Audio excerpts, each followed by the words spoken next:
નકલી વસ્તુઓ તથા નકલી લોકોના ફાટી નીકળેલા રાફડા વચ્ચે હવે નકલી જેલર પકડાયો છે.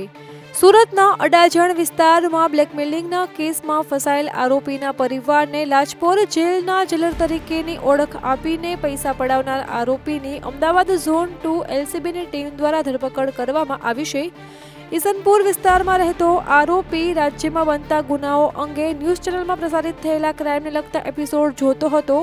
બાદમાં પોલીસ સ્ટેશનમાંથી પોતાની વકીલ તરીકેની ઓળખ આપીને આરોપીની માહિતી મેળવતો હતો અને ત્યારબાદ આરોપીના સગા સંબંધીઓને ફોન કરીને પોતે જેલર તરીકે ઓળખ આપતો હતો અને અલગ અલગ સુવિધાઓ આપવાના બહાને ઓનલાઈન પૈસા બેંક ખાતામાં ટ્રાન્સફર કરાવતો હતો. તેમજ આ આરોપી રાજેન્દ્ર ત્રિવેદી માત્ર કીપેડ મોબાઈલનો જ ઉપયોગ કરતો હતો.